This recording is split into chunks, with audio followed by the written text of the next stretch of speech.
सूरज की किरणों में अमृत का वो प्रकाश, हर नई सुबह के साथ यीशु राजा है अब। अंधकार से जो लड़ती उसकी वाणी है आप, उसकी वाणी है आप, उसकी वाणी है आप। अमृत वाणी, अमृत वाणी, अमृत वाणी, अमृत वाणी, अमृत वाणी। पहला पाठ नबी यरेमियस का ग्रंथ अध्याय 11 पद संख्या 18 से 20 तक। प्रभु ने मुझे सावधान किया तो मैं जान गया, उसने उनका षड्यंत्र मुझ पर प्रकट किया। मैं तो वध के लिए ले जाए जाने वाले मेमने के सदृश भोला भाला था। मैं नहीं जानता था कि वे यह कहते हुए मेरे विरुद्ध षड्यंत्र रच रहे थे, हम वह हरा भरा वृक्ष काट कर गिराएं, हम उसे जीवितों की दुनिया से उठा दें, जिससे उसका नाम लेने वाला भी ना रहे। हे विश्व मंडल के प्रभु, तू न्यायी, तू मनुष्य के हृदय की थाह लेता है। मैं उन पर तेरा प्रतिशोध देखूंगा, क्योंकि मैंने अपना मामला तेरे हाथों सौंप दिया है। यह प्रभु की वाणी है। ईश्वर को धन्यवाद। भजन अनुवाक्य। हे प्रभु, मैं तेरी शरण में आया हूँ। हे प्रभु, मैं तेरी शरण में आया हूँ। हे प्रभु मेरे ईश्वर, मैं तेरी शरण में आया हूँ। मुझे बचा, मेरा पीछा करने वालों से मुझे छुड़ा।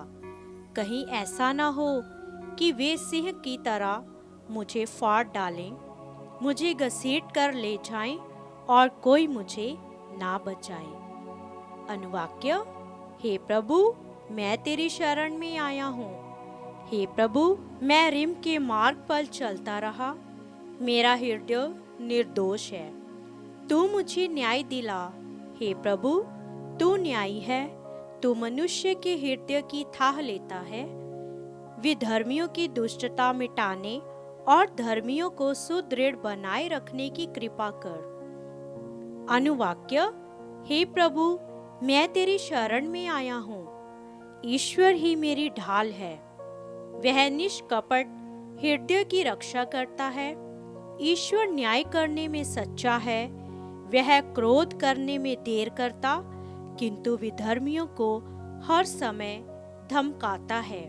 अनुवाक्य। हे प्रभु, मैं तेरी शरण में आया हूँ। जय घोष। ईश्वर ने संसार को इतना प्यार किया कि उसने उसके लिए अपने इकलौते पुत्र को अर्पित किया, जिससे जो कोई उसमें विश्वास करे वह अनंत जीवन प्राप्त करे। संत यूहन्ना के अनुसार पवित्र सुसमाचार अध्याय 7 पद संख्या 40 से 53 तक। यीशु की बातें सुनकर जनता में कुछ लोगों ने कहा, यह सचमुच नबी है। कुछ ने कहा, ये मसीह है। किंतु कुछ लोगों ने कहा, क्या मसीह गलीलिया से आने वाले हैं? क्या धर्म ग्रंथ ये नहीं कहता कि दाऊद के वंश से और दाऊद के गांव बैतलहम से मसीह को आना है? इस पर यीशु के विषय में लोगों में मतभेद हो गया। कुछ लोग यीशु को गिरफ्तार करना चाहते थे, किंतु किसी ने उन पर हाथ नहीं डाला।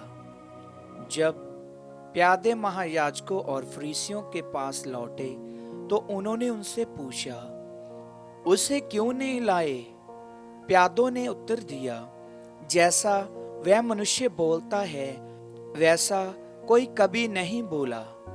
इस पर फरीसियों ने कहा, क्या तुम भी उसके बहकावे में आ गए हो? क्या नेताओं अथवा फरीसियों में से किसी ने उनमें विश्वास किया है? भीड़ की बात दूसरी है, वह संहिता की परवाह नहीं करती और शापित है।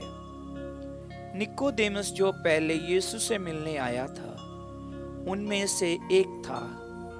उसने उनसे कहा, जब तक किसी की सुनवाई नहीं हो और ये पता नहीं चले कि उसने क्या किया है, तब तक क्या ये हमारी सहायता के अनुसार उचित है कि किसी को दोषी ठहराया जाए? उन्होंने उसे उत्तर दिया, कहीं आप भी तो गलीली नहीं हैं? पता लगाकर देख लीजिए कि गलीलिया में नबी नहीं उत्पन्न होता। प्रभु का सुसमाचार। ख्रीस्त की जय।